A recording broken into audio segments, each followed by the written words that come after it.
কোনো আগাম সতর্কতা ছাড়াই গত 10 আগস্ট গাজা শহরের পূর্বাঞ্চলে আল দারাজ পাড়ায় আল তাবিন কম্পাউন্ডে বোমা হামলা চালায় ইসরায়েল। স্থানীয় কর্মকর্তাদের মতে গাজায় একটি স্কুল ও মসজিদে ফজরের নামাজের সময় ওই ইসরায়েলি হামলায় অন্তত 93 ফিলিস্তিনি নিহত হয়েছে।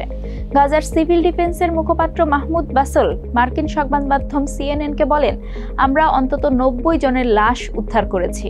ইসরায়েলি সেনাদের এমন হামলায় জন্ম দিয়েছে আন্তর্জাতিক ক্ষোভের। চলুন জেনে নেই কি বলছে আন্তর্জাতিক সম্প্রদায়।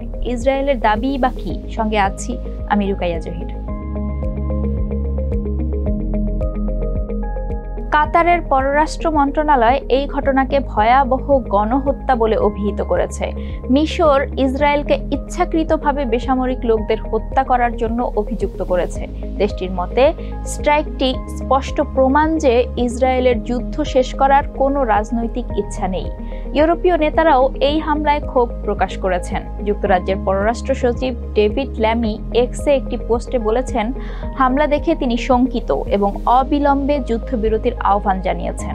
এই হামলাকে ভয়ঙ্কর বলেছেন ইউরোপীয় ইউনিয়নের শীর্ষ কূটনীতিক জোসেফ বোরেল এবং তিনি যুদ্ধবিরতির আহ্বান জানিয়েছেন। ফিলিস্তিনি কর্তৃপক্ষ এই হামলার নিন্দা করেছে এবং এই জন্য মার্কিন যুক্তরাষ্ট্রকে দায়ী করেছে।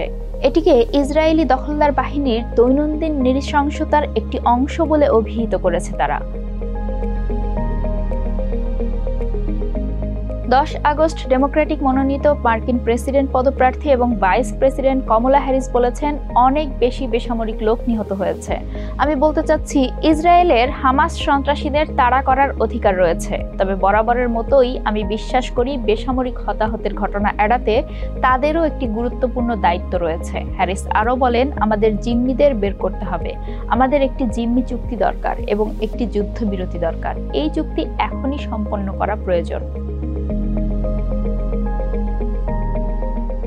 কাতার, মিশর এবং মার্কিন যুক্তরাষ্ট্রের যারা মধ্যস্থতা প্রচেষ্টার নেতৃত্ব দিচ্ছে তারা এই হামলার নিন্দা করেছে এবং এটিকে আন্তর্জাতিক আইনের লঙ্ঘন বলে অভিহিত করেছে।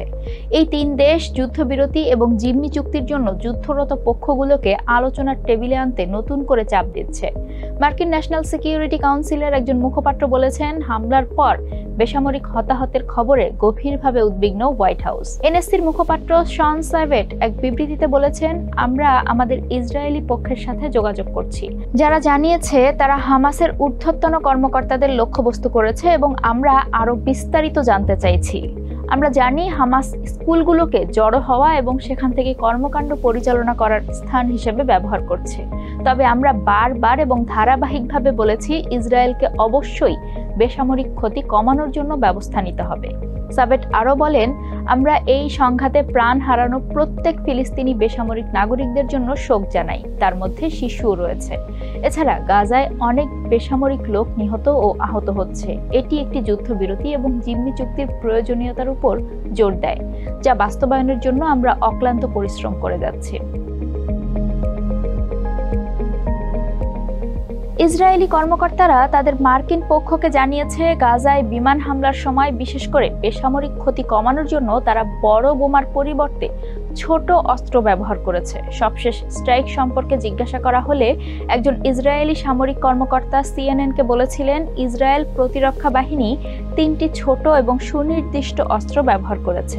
তাদের দাবি এগুলো বেসামরিক ফিলিস্তিনিদের তেমন ক্ষতি করতে পারে না। যদিও সিএনএনের রিপোর্ট বলছে, সমরবিদদের মতে হামলার সময় ইসরায়েল অন্তত একটি মার্কিন তৈরি নির্ভুল নির্দেশিত বোমা ব্যবহার করেছে। সিএনএনের প্রকাশিত ফুটেজেও তাই দেখা যায়। এ ঘটনায় বিস্ফোরক ডিভাইসের কিছু অংশ দেখে একজন সাবেক মার্কিন সেনা এবং বিস্ফোরক অস্ত্র নিষ্পত্তি প্রযুক্তিবিদ ট্রেভর বল এটিকে একটি GBU-39 ছোট ব্যাসের বোমা থেকে এসেছে বলে নিশ্চিত করেছেন। অস্ত্র বিশেষজ্ঞ ক্রিস কোব স্মিথের মতে GBU-39 নির্মাণ করে বোয়িং। এটি একটি উচ্চ নির্ভুল যুদ্ধাস্ত্র যা কৌশলগতভাবে গুরুত্বপূর্ণ পয়েন্ট বা লক্ষ্যবস্তুতে আক্রমণ করার জন্যই ডিজাইন করা হয়েছে।